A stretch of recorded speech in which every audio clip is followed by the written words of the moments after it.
Hey guys, I'm coming to you from the garage for now. I'm about to show you something outside, but it's really cold and really windy, and I don't think I figured out how to make this microphone work yet.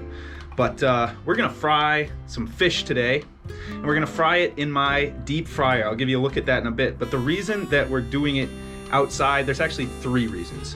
Number 1, I don't want to burn my house down. Deep fryers are a little dangerous. Number 2, I don't want my house smelling like a diner for like a week and a half. And number 3, what's number 3? And number 3 is when you're frying things, especially stuff with more water content, and you're usually using this thing without the lid, there's a lot of oil splatter. And I'd rather not have oil stains all over my kitchen. However, you're gonna see there's kind of oil stains on the side of my house. But yeah, so because of the wind, you're not gonna see as much of the process, but the whole idea is actual beer battered deep fried fish, which I've never done before. I've fried a lot of fish, but usually just in a pan. So I'm excited about this. We got perch, yellow perch, and we got porgy from 2 previous outings. Now, there is fishing in this video, and it's kind of related to the cooking, but kind of not. It's kind of an unfortunate story, but you'll have to watch that later. We got about 12 minutes of fishing footage for you as well. So here we go. Here goes nothing. Let's get that oil heated and get some fish in the pan, or in the deep frying basin. All right, so this is the Presto Pro Fry dual basket deep fryer. Yeah, and I gotta figure out what I'm gonna do with that mess. If you guys know any life hacks for the oil in that you see, let me know. Anyway, so this is the guy. You gotta fill it with about a gallon, actually a little more than a gallon, like a gallon and a half of any kind of oil, but vegetable oil is what I'm doing today. It's actually heating up right now. For most things, it comes with a little like cooking guide, and for most things, you're actually gonna wanna crank this baby all the way up to 375. And that's what it says to do for fish too. So while this heats up, I'm gonna work on the batter, and I'll show that to you in a second.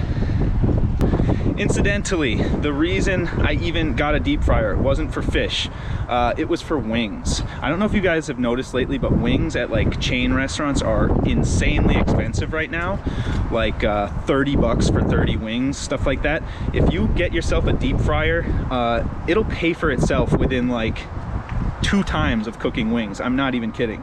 So again, you got to be very, very careful with them. Kids, don't go near deep fryers, and parents, don't let your kids go near deep fryers. But that being said, it's a useful tool if you like fried food. Okay, so this is just a mixture of flour, garlic powder, paprika, salt, and pepper. I obviously still have to mix it. I'm also going to mix an egg, a lightly beaten egg, into this. Okay, here's our egg. We're gonna mix that in along with the beer. Okay, time for the beer. I found a list of top beers that you should use for beer batter, and actually at the top of the list was PBR, which, I mean, who knows, but my store didn't actually have PBR, so I just got some Coors Banquet. They say about a cup and a third, but I'm just gonna eyeball it. Why not? Seems about right, maybe too much, but all right, so I'll mix this all together. We got the egg in there, we got the flour, the beer, the spices. Let's mix it up. Let's get some beer batter. Okay, so I made the batter. The fish is actually in it right now. This is a basket full of porgy. This is a basket full of perch. I gotta remember, perch on the right, porgy on the left, because these are both going in at the same time.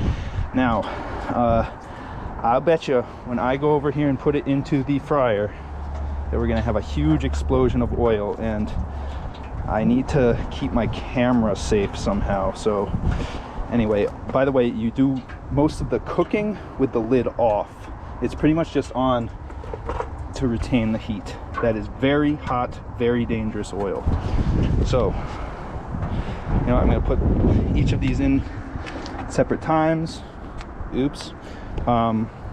We're gonna need 3 to 4 minutes, they say. Let's see. I'm gonna keep my distance here. How crazy does it go? All right, we're good. We're good. So you just keep it down in there. The baskets have little lips where you can bring them up out of the oil as well. Okay. That was the perch. Now the porgy. Again, I'm going to keep my distance here.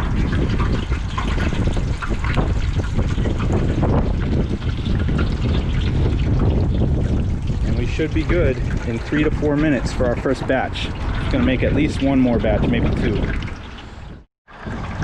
Okay, it's about halfway done. Let's just check what they look like. Ooh, that looks amazing. That's our perch. Our porgy also looks amazing. Now, some schools of thought say when you're cooking stuff like this to not use the baskets. So they might, the pieces might kind of be caked together, but I find that it's no big deal. It's like a fish loaf. I mean, I haven't done it with fish yet, but I did it with vegetables and had a fried green tomato loaf. Okay, I think we're just about done here with the first batch. Another thing to just look for is color. You know, we want kind of that golden brown. It's just about there, maybe another.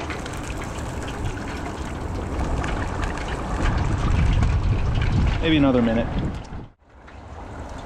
Okay, they've been on for actually 4 or 5 minutes, and that looks like a good color. Here's my perch. Got to remember which one's which though, so I can taste it appropriately. Uh-oh.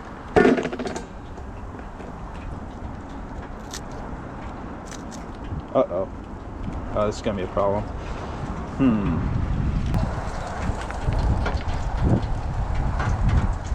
All right, so I guess we should not have used baskets.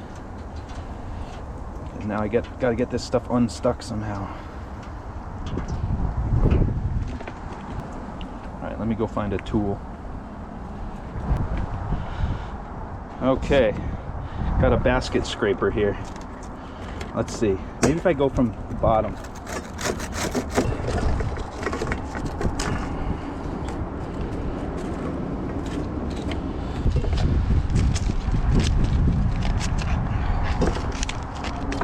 Damn it.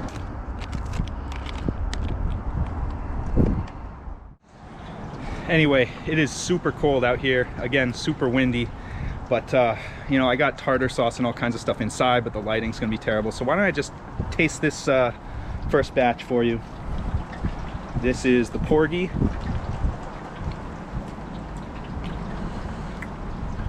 It's delicious. The batter is very crispy. The fish does have a pretty, you know, saltwater flavor to it. I'd imagine we won't get as much of that with the perch. The flesh is firm, but I don't think I cooked it too much. Yeah, I mean, that's some good battered fish. It's crispy. It's not quite as crispy as something you might get at like Long John Silver's or Arthur Treacher's, if they still have those, but it's very decent, very palatable. It'll make at least one good meal. Let me try the yellow perch. Now this one, you see, the batter came out a little more fried. That might be because the pieces were a little thinner or smaller or spread out more in the basket, but let me give this a shot. This looks like it's gonna be really good.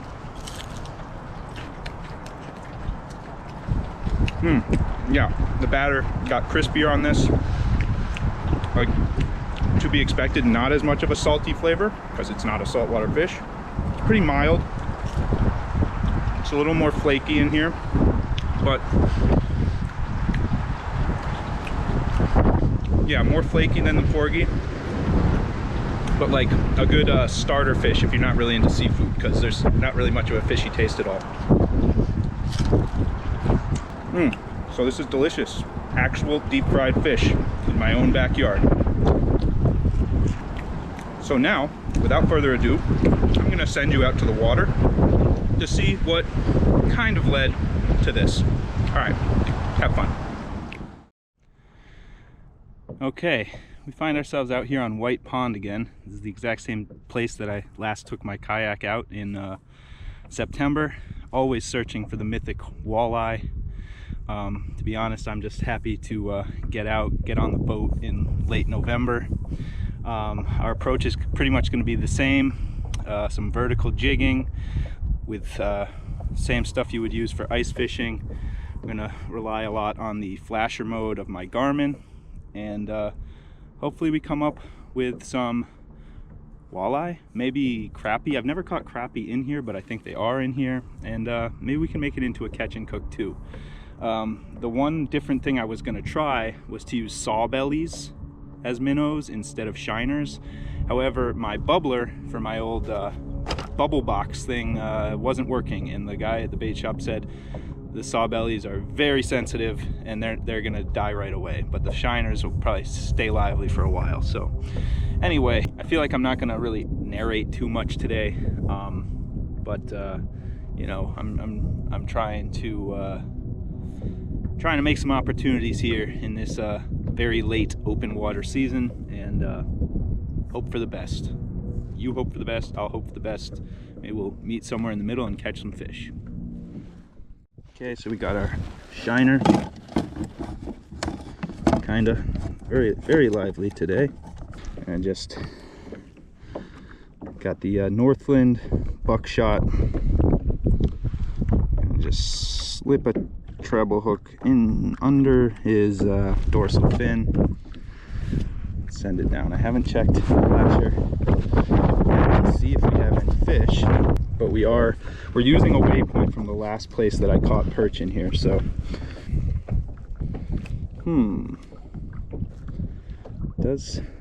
I do seem to see some things down there.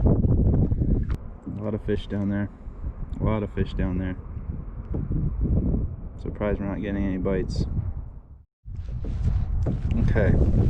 They liked the minnow head on the blade bait last time, so let's see. That, you know, there's definitely stuff down there. It might just be a matter of figuring out what they like.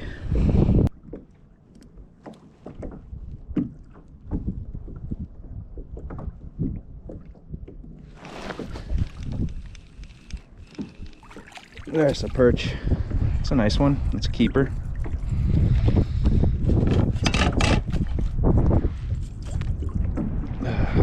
Saw him coming up. Huh, I might not have even had my minnow on for that.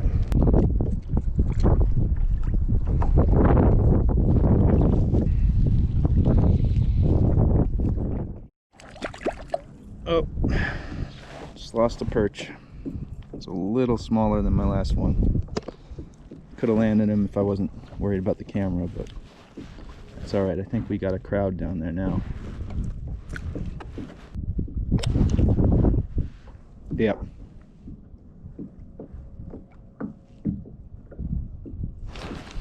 Oh yeah. Oh, and that's a bigger one too. Okay. All right. We're on top of them now, boys and girls.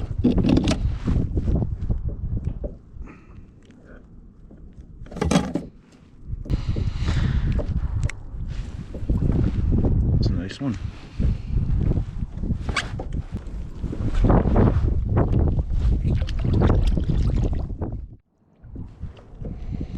Yep, we got one here, we got one here. The sea was angry that day, my friends. Gosh, it's chilly out here.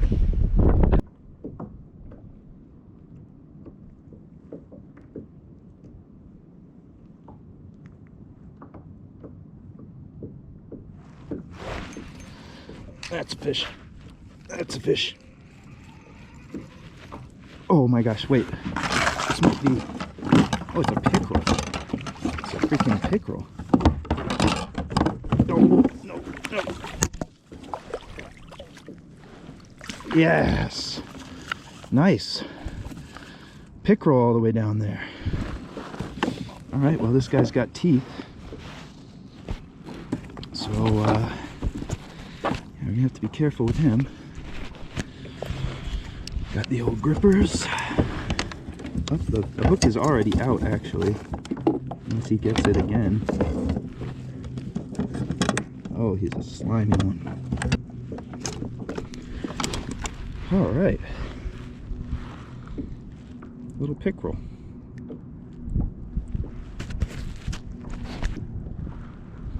Plucky little pickerel.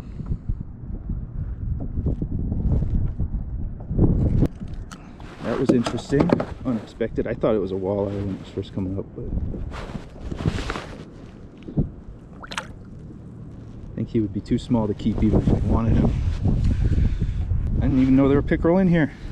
I mean, I guess we could assume, or yes I did, actually. Okay, so it's getting really windy and chilly. We're gonna keep fishing. I'm just gonna kind of change the location, not too far. Got 2 perch, had a pickerel, let it go. So I have it back to traditional mode on my Garmin, looking for any signs of some fish, and still in about 20 feet of water. Just gonna try a different spot. In fact, I might go a little shallower.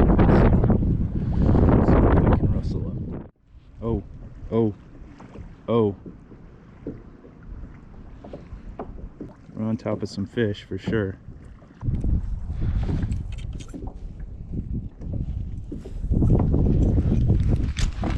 Oh, do I have a fish? I sure do.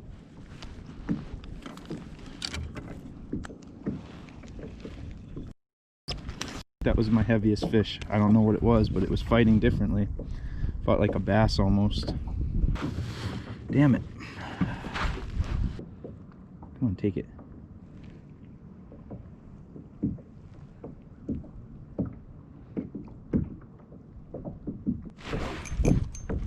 Oh yeah, that's something heavier.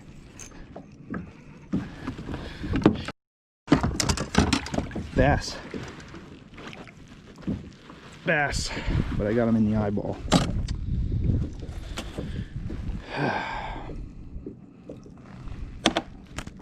All right, little bass. I think that's what the kind of fish I had on earlier. Just by the way it was fighting. I think the one I had on might have been a little heavier, but yeah, these guys are weightier. I love bass. Okay, going down again. You can find. Yep. Oh, somebody's coming so fast. Yep. Dang. Another nice perch. Yes, sir. And the hook comes right back out again. Okay, we're gonna have a fish fry. Okay, I did not see rain in the forecast for today, but apparently that's what's happening.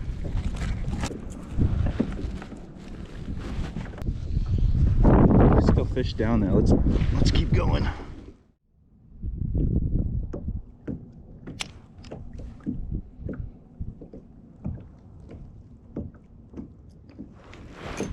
Fish.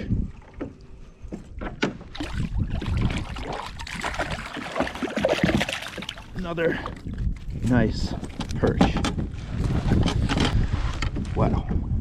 I have to start letting them go.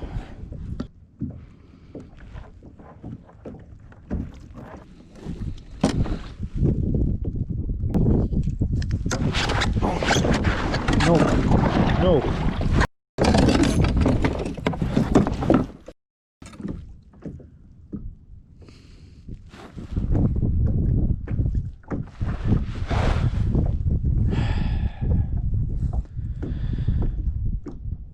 Well, I just lost my stringer with 3 fish. Guess we'll let this guy go too.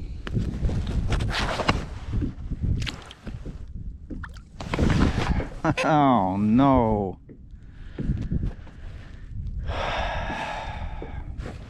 Well guys, I just f***ed up royally, and my stringer with 3 perch on it fell into the lake. So I guess it's theoretically possible that 2 of those perch can slide right off, but then there's one at the bottom who's kind of hooked onto it. Gosh, that I feel bad about that, but okay, I guess it's just a catch and release day. I do have more perch in the freezer, so we can still do a catch and cook, believe it or not. All right, folks, I got the last minnow on there. It's starting to get very cold, and actually, even though it's 3:30, it's starting to get kind of dark, especially with the sun down behind me. So, I don't know, it was a successful day in a way because I caught like 6 fish, 3 species in late November. But I royally effed it up, and I feel terrible that I'm wasting a resource with those perch, those poor perch that got away. But, you know, hopefully something, you know, it's like the circle of life. Unfortunately, I had something to do with it, but hopefully something finds them and eats them, you know, or they decompose and, you know, create life somehow. But yeah, so I'm not sure. Will I make this into a catch and cook? Maybe. I do have a deep fryer now, and I've been meaning to show you guys that, and I do have the perch from the last time I was here in my freezer. But if that's all that this is gonna be today, I hope you had fun. It had its ups and downs, but that's fishing for you, folks. All right, hope you like what you see. Please like, please subscribe, and as always, fish like there's no tomorrow. Peace.